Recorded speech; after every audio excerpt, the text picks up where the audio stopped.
Welcome back to the Deep Dive. This is where we take that pile of articles and notes you've sent over and really dig into them, find the cool stuff, the important bits. And today, wow, you've given us quite a mix. We've got everyday tech concerns, some really cutting-edge stuff, and even some surprises. Okay, let's unpack this. Maybe you're looking at your phone right now wondering, is this thing really secure? Or you keep hearing about AI everywhere. Our job today, cut through the noise, pull out the key takeaways, and, connect the dots for you, make sense of it all. Ready to jump in. All right, first up, something super practical. Your smartphone security. We probably worry less about our phones getting hacked than our computers, right? But the thing is, phone hacks can be way sneakier. Yeah, it makes you kind of vulnerable without even realizing it. You said this great source lists like 12 signs your phone might be compromised. Right. And it's definitely not just about those annoying pop-up ads, although, yeah, those are a big red flag. Beyond the obvious stuff like pop-ups or your phone just freezing up or lagging all the time. Which usually means something malicious is eating up your processing power, right? Exactly. But there are sneakier clues. Like, has your phone started randomly restarting? Or just shutting down? That could be bad code running. Or even someone trying to control it remotely. Yeah. Or what about the camera or microphone turning on by themselves? That's a huge one. Major privacy breach. Definitely a sign of spyware. Then there's the less dramatic stuff, but still worrying, like your battery life suddenly tanks for no reason. Or the phone gets really hot even when you're not using it. Right. Malware just works that processor overtime, generates heat, drains the battery super fast. And here's a really tricky one.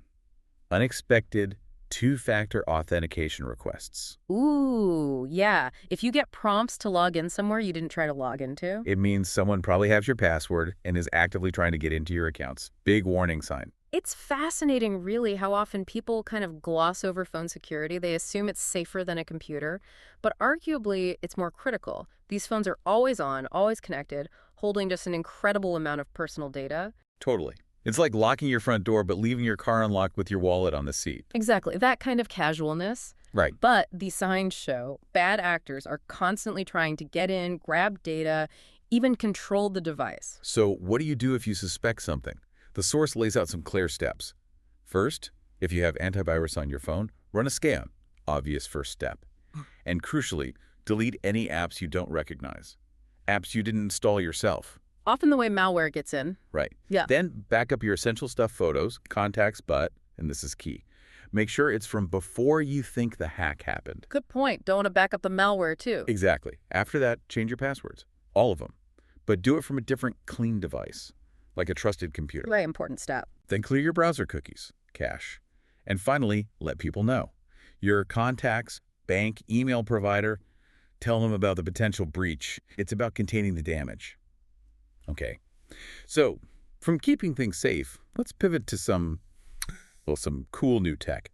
There's a report saying Apple's next iPad Pro might get a second selfie camera. Oh, interesting. Why? It's not just for better selfies. It's about fixing that awkward video call problem. When you hold it landscape, the camera's off to the side. Right. Always looking off camera. Yeah, so adding another camera could make both landscape and portrait orientations work properly for video calls. Much more natural. That's a smart, practical fix. Small change, big usability improvement. Totally. And then there's something completely different, but also focused on experience. The Fujifilm X-Half camera. Okay. This one's pretty unique. It mixes digital tech with like an old school film vibe. How does that work? Well, the main feature is this film camera mode. You take pictures, but you can't actually see them right away. Oh, like shooting film. Kind of. You have to develop the roll later using an app on your phone. It deliberately makes you wait. Huh. That's counterintuitive today, isn't it? Everything's instant. Exactly. It's not about perfect pixels. It's about the fun, the anticipation. Purists might call it a gimmick, but it sounds charmingly imperfect. Yeah, I can see that. If we connect this to the bigger picture, we're definitely seeing a trend where tech isn't just about raw power or specs anymore. It's increasingly about the experience it crafts. This Fujifilm camera, making you wait, enjoying the slightly imperfect results, that taps right into it. It challenges that instant gratification thing. Precisely. It's not just nostalgia. It shows consumers are valuing the journey with a product, the feeling it gives them, even if it's not technically the best. It's a good reminder that innovation can be about emotion, about connection, not just speed or perfection, a more thoughtful way to engage with tech. Yeah, exactly. Choosing a different interaction. Yeah. Okay, moving from gadgets you can hold to. Yeah. The more abstract world of AI. It's everywhere now. We looked at some updates to Amazon's Alexa Plus. This isn't your standard Alexa. Right, this is the one with the upgraded AI, generative and agentic. That's the one. So generative means it can create more natural conversational responses. Apparently, it can even adapt to how a 4-year-old talks. Wow. And agentic means it can actually do things for you, not just answer questions, but take actions. Like booking things or controlling smart home devices more complexly. Exactly. You can say stuff like, turn off the kids' lights after breakfast, and it gets the timing. It can track your shopping, check your calendar, suggest workout times, even try to book concert tickets proactively. Okay, that's starting to sound pretty powerful. So here's the big question, right? Is this the kind of personal assistant we've been imagining? It works across devices. You can control your smart home remotely from the app. Sounds super convenient. But, Yep. I mean, is there a point where it's too much, too proactive? Well, that is the core dilemma, isn't it? How much control do we want to give up for convenience? The agentic AI, booking tickets, finding electricians just by voice. It's undeniably useful, but it's not perfect. As your source points out, it relies on specific partnerships, and it can get things wrong sometimes. Restaurant hours, booking dates. Yeah, if it's pulling from third-party data that isn't accurate. Exactly. And there's definitely a counterargument, a skeptical view. You sent that piece from someone just uncomfortable with AI running their life. Right. They mentioned Google's AI overviews sometimes giving out just plain wrong information. The core point was a distrust of AI always getting things right, especially for important stuff, and maybe valuing doing things yourself, even with human error, over handing control to an algorithm. And feeding it more data about yourself in the process. Precisely. It forces that question. Where's the line between helpful automation and, an uncomfortable loss of personal agency? That trust issue keeps coming up. And speaking of AI and getting things right, let's shift gears to the academic side. OpenAI announced its experimental reasoning model hit gold medal level performance on the International Mathematical Olympiad. The IMO. Wow, those problems are incredibly hard. They require real creativity, not just calculation. Exactly. It solved 5 out of 6, a huge achievement for AI reasoning. But there was some drama. Reports came out that the IMO had asked AI labs not to announce their results right away. Oh, why? To avoid overshadowing the human competitors whose results were coming out around the same time. Okay. That makes sense. So what happened? OpenAI basically said, well, we didn't formally work with the IMO to verify this. We worked with individual mathematicians. So no formal agreement was broken. A bit awkward, though. Yeah, it definitely sparked a debate about, etiquette and how AI advancements fit into these very human, very prestigious competitions. So AI is reasoning at this incredible level, but the human side of it, the competition, the recognition, still causes friction. Interesting. Totally. Okay, let's transition now to some more random but still really relevant tech bits and some summer hacks you sent over. First, this Anchor Nebula X1 projector. Sounds pretty amazing for a portable unit. What's special about it? Apparently, the image is incredibly bright and vivid for its size, and the autofocus is like 100% reliable. Sets up perfectly, starts up fast. Nice. Portables can be fiddly sometimes. But get this. The killer feature is supposed to be the sound. It's immersive, apparently, especially with optional satellite speakers. Okay. Satellite speakers for a portable projector. Yeah. They have 19 hours of battery life, and they're IP54 rated. IP54, so dust-resistant and splash-proof. Yep. Your source said they literally survived a rain shower, so you could actually use this thing outside, maybe for karaoke, or they mentioned an extreme game mode. Wow, okay. That is impressive. Portable tech really blurring the lines with home setups now. For sure. Next up, the Yeti Roadie 32 cooler. On wheels.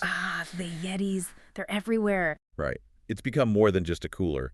It's like a status symbol almost, a fashion accessory for the outdoorsy type. But do they actually work well, or is it just branding? Well, according to this, they work really well.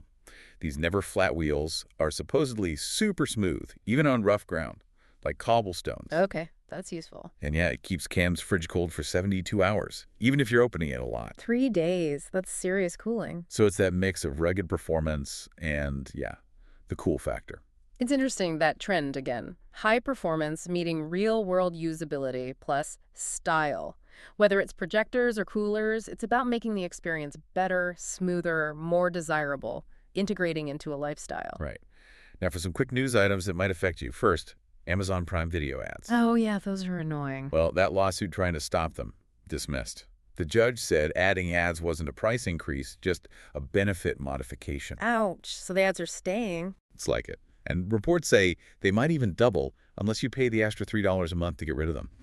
It sets a bit of a precedent, maybe. Yeah, for how streaming services can change things up. Okay, security alert. Microsoft just rushed out a fix for a critical 0-day vulnerability in SharePoint. 0 day? That's serious. Means hackers were using it before Microsoft even knew about it. Exactly. They were exploiting it to steal data, passwords from companies, even federal agencies. Tens of thousands of servers were vulnerable. So if your organization uses SharePoint, patch immediately. Absolutely. Underscores that constant cybersecurity battle. Always ongoing.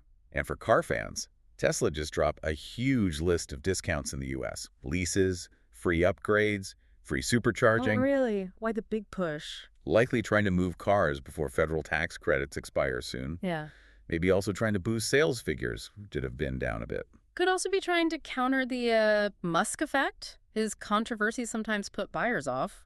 That's definitely part of the conversation too. Market forces and public image all mixed up. Always is with Tesla. Okay, finally, the most unexpected item you sent. We saved the weirdest for last. Uh-oh. What is it? People are apparently putting yogurt on their windows to cool their houses this summer. Sorry, what? Yogurt on windows. I know. Sounds totally wild, right? But there is a tiny bit of science. The light color reflects sunlight. Supposedly can cool a room by up to 6 degrees Fahrenheit. Okay. Reflecting light makes sense, but yogurt. Seriously. But, and this is a big but, experts are warning against it. Strongly. I would imagine so. Why is it bad? Well, yogurt's acidic. It has sugars, fats. It could damage window seals, attract bugs. Ew. Yeah. Test. And leave a horrible sticky mess that's hard to clean. Especially on modern coated glass. Right. There are much safer options like proper reflective window film. Definitely. So maybe don't read the fridge for this particular summer hack. A very practical sticky catch. Great advice. And there you have it. That's our deep dive for today. We went from phone security through the complexities of AI, checked out some cool gadgets, and even debunked a bizarre cooling hack. Covered a lot of ground. Yeah. Remember, just staying aware, staying informed, that's half the battle in navigating all this tech. And sometimes the weirdest facts are the ones you remember most. So here's a final thought to chew on. With tech and how we use it changing so fast, what seems like a gimmick or a weird workaround today, could it become totally normal, even essential, tomorrow? Something to think about. Keep digging, keep exploring those questions. We'll be back next time to unpack whatever you find. Thanks for joining us on The Deep Dive.